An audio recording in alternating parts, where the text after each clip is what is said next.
మనోహరి కుట్రతో ఆరు పాప వల్ల అమ్ముకి ప్రమాదమని ప్రాణగండమని పంతులు గారు బాగీకి చెప్పడంతో బాగీ ఎంతగానో బాధపడుతూ ఉంటుంది.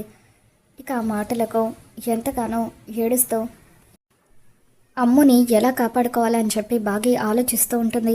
మరోవైపు నలుగురు పిల్లలు కూడా ఎంతో సంతోషంగా ఆరు పాపని ఆడిస్తూ ఉంటారు.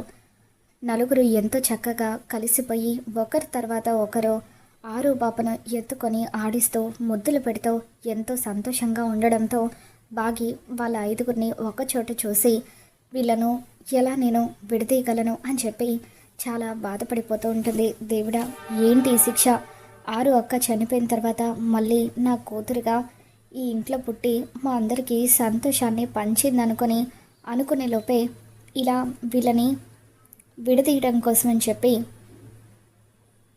ఆరు అక్క వల్ల మిగతా పిల్లలకు ప్రాణగండం ఉండేలాగా ఎందుకు చేసావు తండ్రి అంటూ బాగి చాలా బాధపడుతుంది.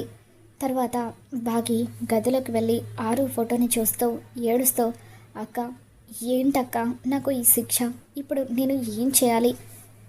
నిన్ను కుటుంబంతో కలిపి ఉంచడం కోసం నేను అమ్ము పాపను ఆయనకు మిగతా ముగ్గురు పిల్లలకు దూరం చేయలేను.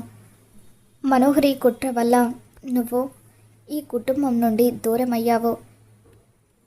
దూరం చేసుకున్న సంతోషాన్ని అంతా కూడా తిరిగి పొందడం కోసం అని చెప్పి నా బిడ్డగా మళ్ళీ ఇంట్లో జన్మించావు.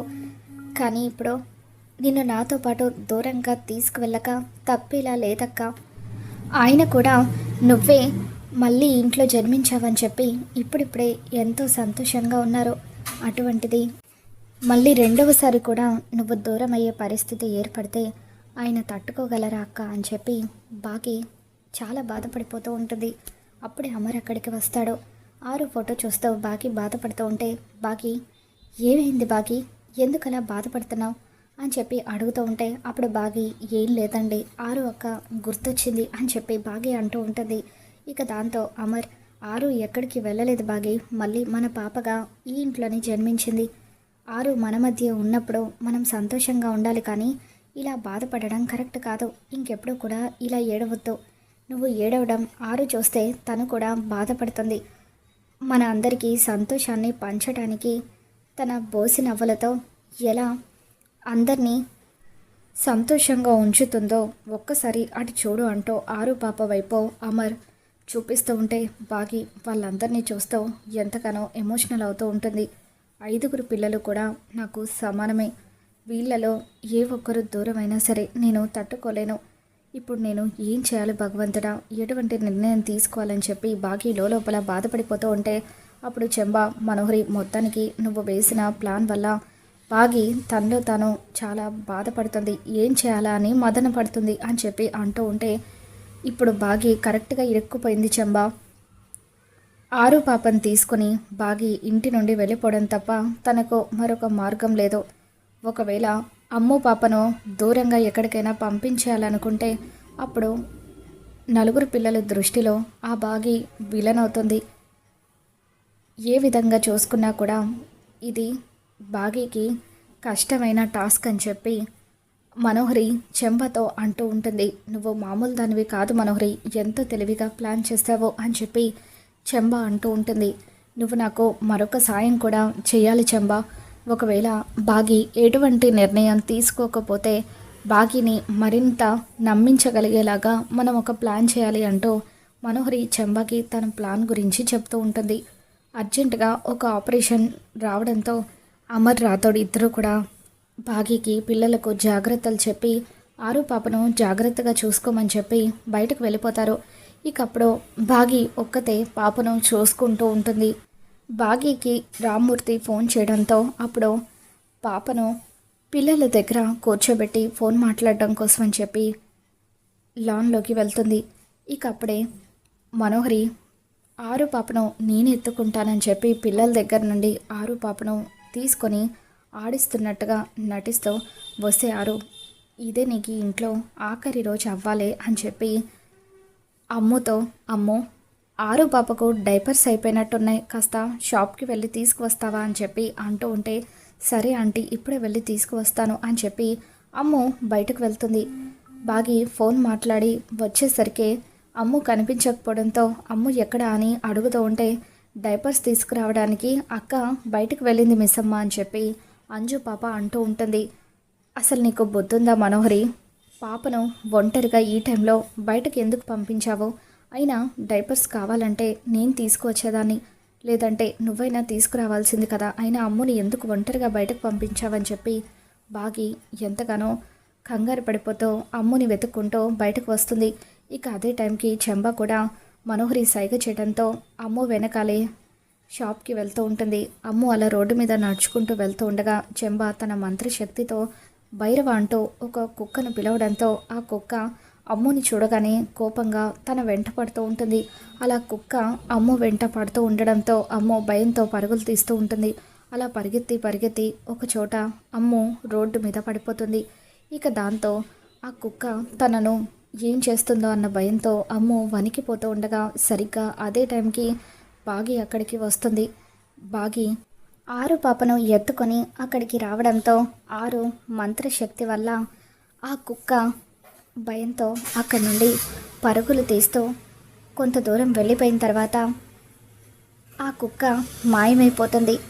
మిస్సమ్మ అంటూ అమ్ము బాగిని హగ్ చేసుకుంటుంది. ఇక దాంతో అమ్ము ఇంకెప్పుడు కూడా నాకు చెప్పకుండా ఈ టైంలో ఒంటరిగా బయటకు రాకు అని చెప్పి బాగి అమ్ముని జాగ్రత్తగా ఇంటికి తీసుకొని వచ్చేస్తుంది.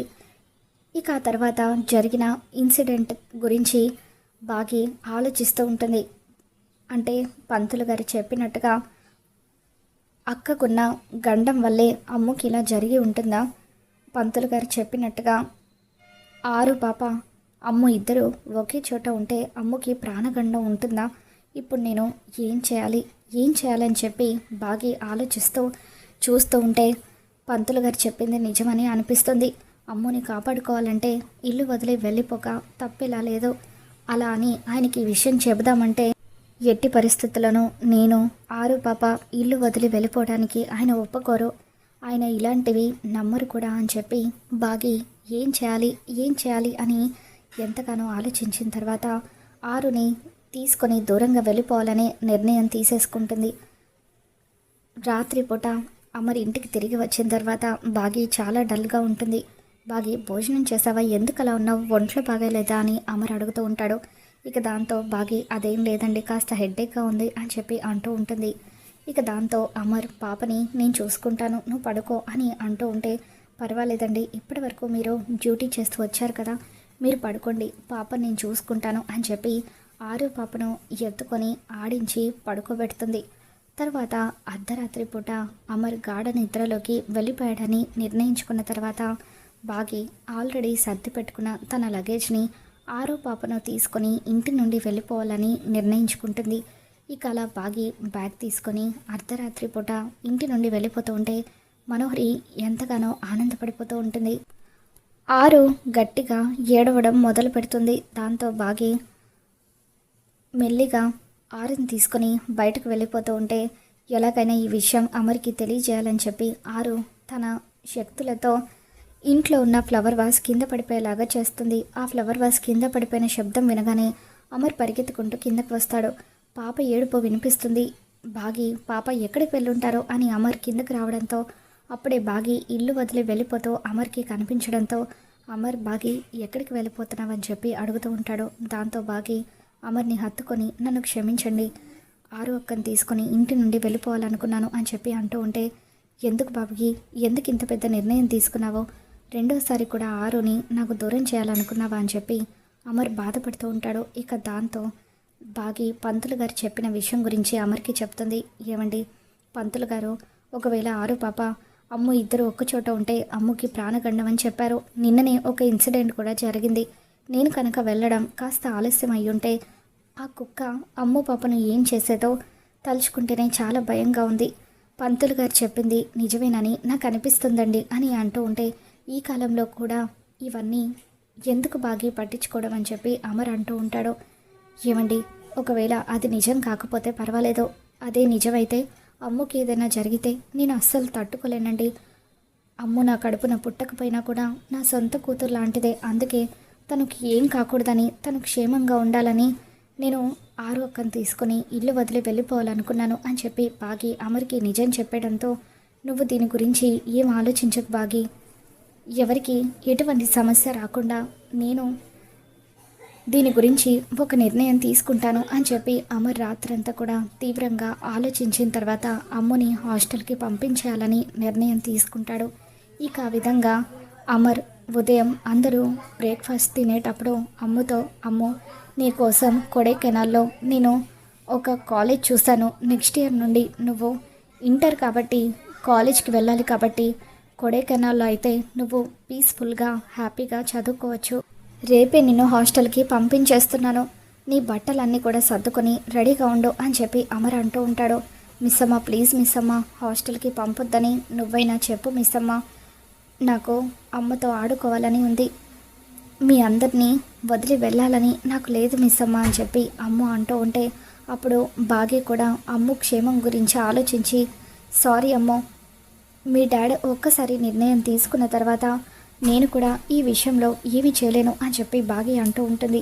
ఇక దాంతో అమరేంటి ఇటువంటి నిర్ణయం తీసుకున్నాడో, బాగి వెళ్ళిపోతుందనుకుంటే ఇప్పుడు అమ్ముని దూరంగా పంపించేస్తున్నాడు అని చెప్పి మనోహరి షాక్ అవుతూ ఉంటుంది.